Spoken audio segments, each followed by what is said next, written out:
Welcome dear, you are here YouTube channel Sudhir K. Mantras. Today our topic is quadratic equation. Let us see quadratic equation.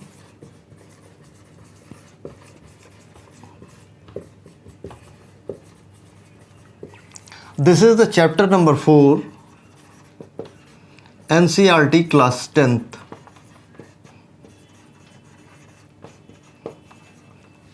तो आज हमारे discussion का point है class 10th NCERT के book के chapter number 4 quadratic equation का। और आप सुधीर के मंत्रास यूट्यूब चैनल पर हैं। क्वाड्रेटिक इक्वेशन को समझने से पहले हम सबसे पहले ये समझ लेते हैं इक्वेशन क्या है, और इक्वेशन से पहले एक चीज़ आती है एक्सप्रेशन क्या है। तो सबसे पहले हम ये देखेंगे कि एक्सप्रेशन क्या है, इक्वेशन क्या है, और लास्ट में हम ये पहुंचेंगे कि क्वाड्रेटिक इक्वेशन क्या चीज़ है।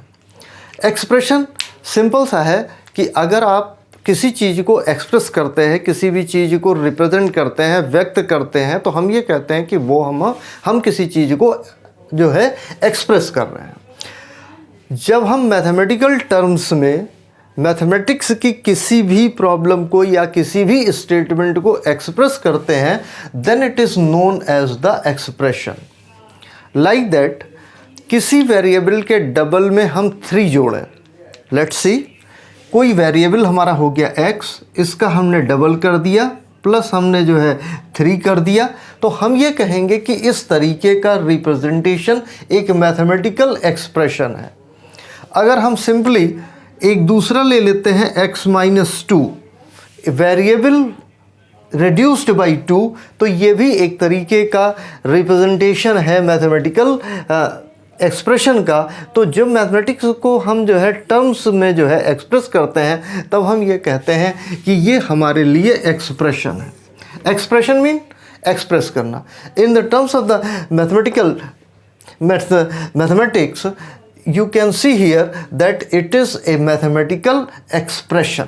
और जब हम किसी भी मैथमेटिकल एक्सप्रेशन को इज इक्वल टू 0 कर देते हैं, इक्वेट करते हैं 0 से, तब हम ये कहते हैं कि वो एक्सप्रेशन हमारे लिए इक्वेशन बन गई। जैसे इन्हीं दोनों एग्जाम्पल्स को अगर हम लें तो 2x + 3 = 0, x - 2 = 0, इस पोजीशन में ये हमारे लिए क्या थी, एक्सप्रेशन थी। और अब जो है अगर हम यहाँ पर देखते हैं तो अब ये हमारे लिए क्या हो जाएंगी, इक्वेशन हो जाएंगी। अब अगर ये इक्वेशन है तो इक्वेशन में हमें क्या चीज़ फाइंड आउट करनी होती है। इक्वेशन में हमें फाइंड आउट ये करना होता है कि वेरिएबल x की वो क्या वैल्यू होगी जो हम इसमें रख दें तो ये इक्वेशन जो है वो सेटिस्फाई हो जाए। जैसे नीचे वाला बहुत ही सिंपलेस्ट पार्ट है, अगर हम x की जगह 2 रख दें तो 2 - 2 = 0, यानी x की वैल्यू 2 होगी तो ये इक्वेशन जो है वो सेटिस्फाई होगी। तो 2 जो है हम ये कहेंगे it is the root of this equation. किसी भी इक्वेशन को सॉल्व करने का मतलब भी यही होता है कि हम जो है उसके लिए रूट की वैल्यू को फाइंड आउट कर रहे हैं, यानी वेरिएबल की उस वैल्यू को फाइंड आउट कर रहे हैं जिसको रखने पर वो इक्वेशन सेटिस्फाई होती है। जैसे अगर हम इसको इस तरीके से सॉल्व कर सकते हैं, x - 2 = 0, x = 2, तो हम ये कहेंगे कि ये हमारे लिए रूट हो गया। सिंपलेस्ट वे में अगर हम इसको भी देखें तो ये हो जाएगा 2x = -3, x = -3/2। इट मीन्स अगर हम x की वैल्यू इस इक्वेशन में -3/2 रखेंगे तो ये पूरा का पूरा 0 हो जाएगा। तो ये भी हमारे लिए क्या कहलाएगा, रूट कहलाएगा। ये मैंने सबसे आपको सिंपलेस्ट फॉर्मेट बताया कि अगर हम मैथमेटिकल टर्म्स के रूप में किसी भी प्रॉब्लम को या किसी भी स्टेटमेंट को एक्सप्रेस करते हैं तो वो हमारे लिए क्या हो जाएगा, एक्सप्रेशन। ये हो जाएगा टर्म नंबर 1, टर्म नंबर 2, इसमें भी 2 ही टर्म हमने लिए हुए हैं। तो ये जब हमारा स्टेटमेंट मैथमेटिक्स के जो है फॉर्म में है तो इसको हम ये कहेंगे कि ये हमारा मैथमेटिकल एक्सप्रेशन है। और जब हम अपने एक्सप्रेशन को इज इक्वल टू 0 कर देते हैं, इक्वेट टू 0 करते हैं, तो हमें जो है उस समय क्या मिलता है, इक्वेशन मिलती है। जैसे हमने 2x + 3 एक्सप्रेशन को इज इक्वल टू 0 कर दिया, x - 2 एक्सप्रेशन को इज इक्वल टू 0 कर दिया, तो अब ये दोनों इक्वेशन के फॉर्म में है। किसी भी इक्वेशन को सॉल्व करना है, किसी भी इक्वेशन को सॉल्व करने का मतलब कि वेरिएबल x की हमें वो वैल्यू फाइंड आउट करनी है कि जिसको हम वहाँ पर रखें, तो ये वाला पार्ट सेटिस्फाई हो जाए। मैंने यहाँ पर आपसे ये कहा 2 रख देंगे तो ये इजीली हमारा जो है सॉल्व हो जाता है। ऐसे ही यहाँ पर ये वाली वैल्यू रख देंगे तो ये भी हमारा सेटिस्फाई हो जाएगा। इतनी चीज़ें मैंने आपको बेसिक कंसेप्ट के तौर पर बताई। Expression equate to 0, now it comes to the equation. और अब हम सीधे पहुँचते हैं अपने क्वाड्रेटिक इक्वेशन के फॉर्म में। अगर हम इन दोनों पार्ट को देखें तो यहाँ पर जो है x की पावर 1 है, ये भी x की पावर 1 है। अगर हम इसको यहाँ पर देखें x की पावर 1 है। इस तरीके का कोई भी चीज़ जहाँ वेरिएबल की पावर 1 होती है हम उसे लीनियर इक्वेशन कहते हैं।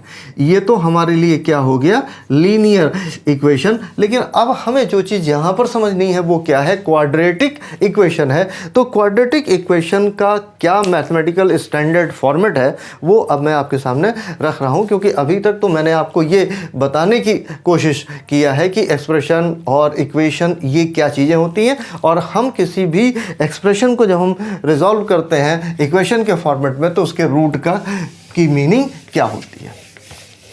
नाउ